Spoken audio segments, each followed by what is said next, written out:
Everyone, स्वागत है आप सभी का अपने यूट्यूब चैनल आरके एकेडमी पर।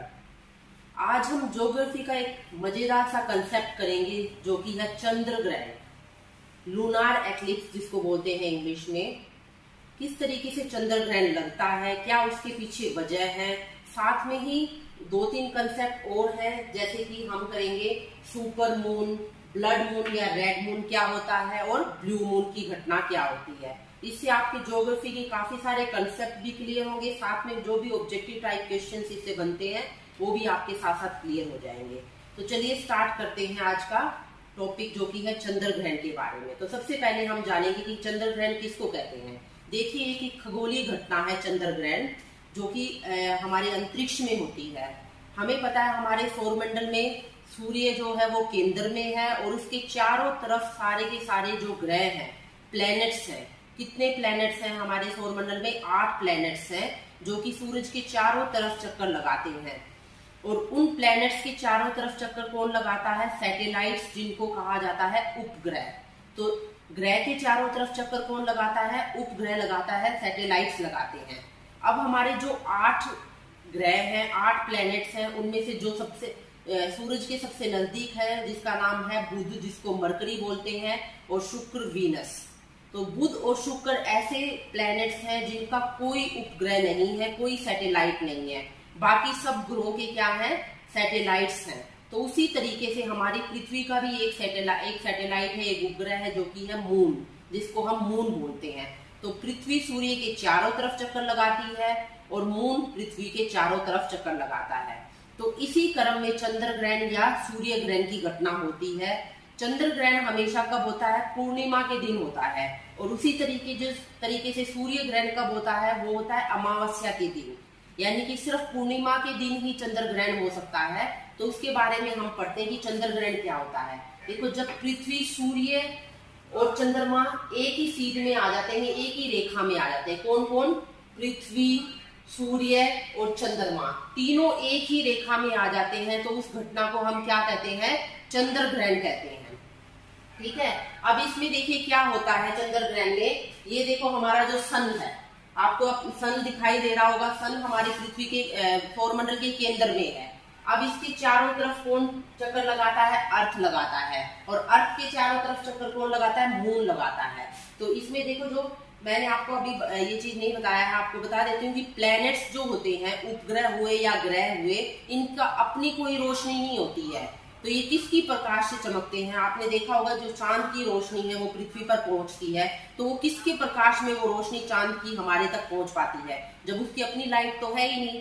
तो इसका मतलब है जो उपग्रह है या ग्रह है, जो प्लैनेट्स हैं या सैटेलाइट्स हैं, वो किसके प्रकाश से चमकते हैं? सूरज के प्रकाश से चमकते हैं। हमारे अंतरिक्ष में सूरज हुआ, तारे हुए, इनकी अपनी रोशनी होती है, यानी कि नाभिकीय संलयन एक प्रक्रिया है, उसके तहत सूरज में भी रोशनी पैदा होती है और तारों में भी सेम इसी प्रक्रिया से रोशनी पैदा होती है। जबकि प्लैनेट्स और सैटेलाइट्स की अपनी कोई लाइट नहीं होती है, तो वो किसके प्रकाश से चमक रहे हैं? वो सूरज का प्रकाश लेकर उससे चमकते हैं। तो जो चांद हमें चमकता हुआ दिखाई देता है, उसका रीजन क्या है?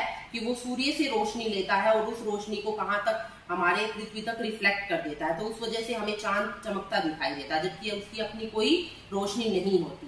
तो देखिए, जब ये तीनों एक ही रेखा में आ जाते हैं, सन, अर्थ और मून तीनों एक ही रेखा में आ जाते हैं, जो सन की जो लाइट है, जो किरण है सन की, जो वो रेज है, वो मून तक सीधे नहीं पहुंच पाती हैं। तो वो पहले किससे टकरा जाती हैं? वो अर्थ से पहले टकरा जाती हैं और मून तक नहीं पहुंच पाती हैं।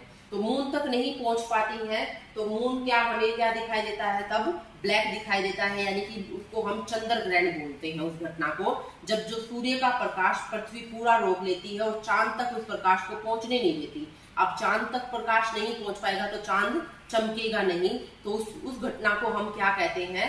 चंद्र ग्रहण बोलते हैं, जिसमें पृथ्वी सूर्य और मून के बीच में आ जाती है और चंद्रमा को सूर्य का प्रकाश नहीं मिल पाता। तो इस घटना को बोला जाता है चंद्र ग्रहण। अब चंद्र ग्रहण पूर्ण चंद्र ग्रहण होता है और एक होता है आंशिक चंद्र ग्रहण।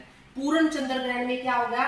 जब पृथ्वी पूरी की पूरी ढक लेती है, किसको ढक लेती है? मून को ढक लेती है पृथ्वी पूरी की पूरी, तो उस चक्कर में पूर्ण चंद्र ग्रहण लगता है। और जब मून का कोई एक पार्ट पृथ्वी के द्वारा ढका जाता है, यानी कि पृथ्वी की छाया में आ जाता है, तो उसको हम क्या कहते हैं, आंशिक ग्रहण कहते हैं उसको, ठीक है। जिसमें चांद का कोई एक पार्ट पृथ्वी की छाया की वजह से प्रकाश ग्रहण नहीं कर पाता, तो उसको हम बोलते हैं आंशिक चंद्र ग्रहण। और जब पूरा का पूरा चांद ढक जाता है पृथ्वी की छाया में, तो उसको कहा जाता है पूर्ण चंद्र ग्रहण। तो होप सो चंद्र ग्रहण आपको अच्छे से समझ में आ गया होगा। नेक्स्ट जो कंसेप्ट है वो है हमारा सुपर मून का कंसेप्ट। सुपर मून से देखो नाम से ही पता चल रहा है, यानी कि कुछ बड़ा मून जो अपनी वास्तविक स्थिति में हमें दिखाई देता है उससे थोड़ा बड़ा दिखाई देगा। अब आप सोचेंगे मून का साइज थोड़ी बढ़ जाता होगा, नहीं, मून का साइज नहीं बढ़ता है, लेकिन इसके पीछे जो रीजन है वो हम पढ़ते हैं। जब पृथ्वी और चंद्रमा के बीच सबसे कम दूरी होती है, तो इसको हम एक बार फिगर के पिक्चर के थ्रू पढ़ते हैं इस चीज को। देखो ये हमारा जो अर्थ है, अर्थ के इधर देखो मून है।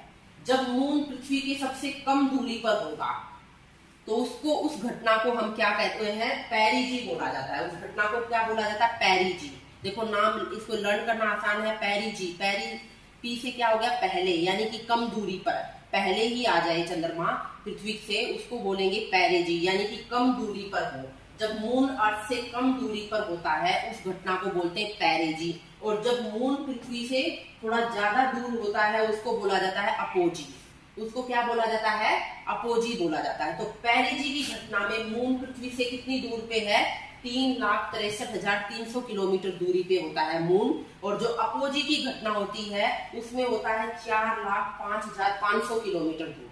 कितना दूर होता है, 4,05,500 किलोमीटर दूर होता है। तो इस तरीके से जब मून पृथ्वी के सबसे कम दूरी पर होता है, यानी कि पेरिजी की घटना पर होता है, तो मून क्या दिखाई देगा, बड़ा दिखाई देगा साइज में, और ज्यादा चमकदार दिखाई देगा, ज्यादा ब्राइटर दिखाई देगा। क्योंकि हमें पता है जो पास की चीजें हमें होती हैं वो बड़ी दिखाई देती हैं, जबकि जो दूर चीजें होती हैं वो अपेक्षाकृत क्या होती है, छोटी दिखाई देती है। तो क्या होता है, इसमें जो मून है वो 14% ज्यादा बड़ा दिखाई देगा और 30% ज्यादा ब्राइटर या चमकीला दिखाई देगा। तो इस घटना को क्या बोला जाता है, सुपर मून की घटना बोला जाता है।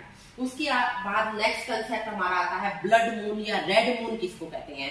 तो इसको ध्यान से हम सुनेंगे क्योंकि इससे काफी सारे आपके साइंस के कंसेप्ट भी जुड़े हुए हैं। देखो जो हमारा सूर्य होता है, सूर्य की जो रोशनी हमें व्हाइट या येलो कलर की दिखाई देती है, वो कोई एक कलर नहीं होता। सूर्य की रोशनी में कितने कलर होते हैं, 7 रंग होते हैं, 7 कलर्स का मिश्रण होता है। सूर्य की रोशनी में 7 रंगों का मिश्रण होता है, जिसको हम विबग्योर के उसमें फॉर्म में पढ़ते हैं। किसके फॉर्म में पढ़ते हैं, विबग्योर की फॉर्म में हम उसको पढ़ते हैं। अब विबग्योर, इसको लर्न करने का भी यही तरीका है, विबग्योर। इस विबग्योर का क्या फंडा है ये देखिए। इसमें क्या होता है, जो रेड लाइट होती है ना वो सबसे कम स्कैटर्ड होती है, सबसे कम प्रकीर्ण होता है, यानी कि सबसे कम फैलती है। इसी वजह से हम क्या करते हैं, जो भी हमारे सिग्नल्स होते हैं, ट्रैफिक सिग्नल्स, उसमें रेड लाइट का यूज किया जाता है। क्योंकि जो रेड लाइट है वो काफी लंबी दूरी तय करती है और कम स्कैटर्ड हो पाती है, इसलिए वो हमें स्पष्ट दिखाई देती है, दूर से साफ दिखाई देती है। जबकि बाकी जो कलर हैं वो स्कैटर्ड होते चले जाते हैं। तो यहाँ पर रेड लाइट सबसे कम स्कैटर्ड करेगी होगी, और वी का मतलब यहाँ पर क्या है, वॉयलेट कलर, यानी कि बैंगनी कलर। बैंगनी कलर सबसे ज्यादा स्कैटर्ड होगा, ठीक है। तो ये वाला कंसेप्ट किसमें लागू होता है, ब्लड मून या रेड मून में। कैसे होता है, देखो ये वाली पिक्चर फिर से। जब सन की जो रेज है, जो लाइट है, वो मून तक पहुंचती है, तो मून तक पहुंचने से पहले वो किससे टकराती है, अर्थ से टकराती है। अर्थ से टकराई तो अर्थ के जो वायुमंडल है उससे टकराने के बाद क्या होता है कि जो बाकी कलर है वो तो स्कैटर्ड हो जाएंगे, और जो रेड कलर है वो कम स्कैटर्ड होता है। तो वो रेड कलर की जो रेज है वो कहाँ पहुंच गई, वो मून तक पहुंच गई। रेड कलर की रेज कहाँ तक पहुंच गई, मून तक पहुंच गई, और इसलिए मून कैसा दिखाई देने लगा, रेड दिखाई देने लगा। क्योंकि मून को कैसी लाइट मिली, सिर्फ रेड लाइट मिली।